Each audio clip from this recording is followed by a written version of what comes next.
Alright, here we go, right into it. So for my movie Split, my clinical case subject is Kevin. So Kevin is suffering from dissociative identity disorder, as confirmed in the movie by Dr. Karen Fletcher.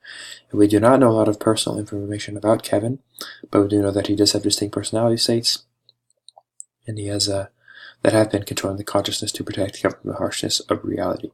We do know that he had an abusive mother, and we do know that his father left him, abandoned him on a train. That is revealed to us throughout the movie. So I am diagnosing Kevin with dissociative identity disorder, as also, confirmed by Dr. Fletcher in the movie. Just because he has more than one distinguishable identity, multiple, 23 to be exact, identities, and he does have gaps in the recall of events. And I'm going to provide the relevant DSM-5 criteria here, just so I can refer back to it, and so I can use that to support the symptoms that my character displays. The first symptom being the distinct personality states. So this is probably the most imperative symptom when diagnosing dissociative identity disorder. With the existence of two more distinct personality states, Kevin, again, as I stated earlier, has 23 states. It's important to note that Kevin only controls his consciousness for a few minutes, brief minutes here in the movie. And we find out that this is because there was an unwanted sexual advance made by high school girls at Barry's place of work, which definitely brought up issues from Kevin's childhood when he was most plausibly sexually abused, or at least inappropriately harassed. And Barry is one of Kevin's pleasant and successful alters.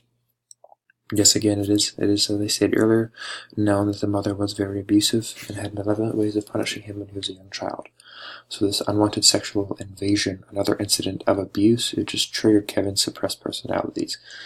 And we see that Dennis, Hedwig, and Patricia are the three personalities that were suppressed, but they now take turns controlling the light, while Kevin is incapable of regaining his consciousness.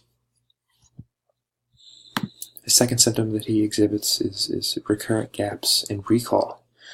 This is inconsistent with just everyday forgetting, and he actually forgets where he is for several days when he regains consciousness during about 3/4 of the way through the film with the help of Casey and Dr. Fletcher. He doesn't remember that he has kidnapped Casey, Clara, and Marcia, or that they killed Dr. Fletcher.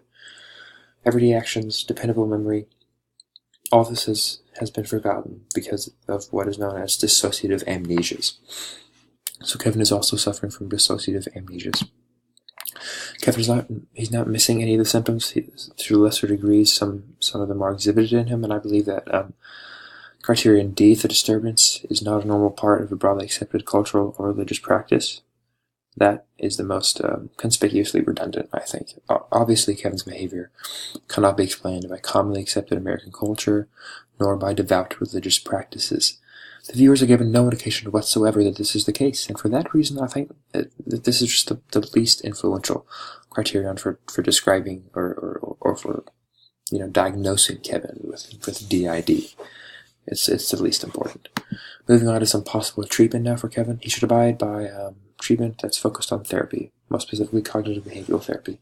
He needed to be able to develop techniques with a therapist or psychiatrist to help future problems and to change irrational self-defeating thoughts to more self-helping positive ones. He's going to battle with DID for the rest of his life, since it is essentially an incurable disease, but it doesn't mean he has to suffer.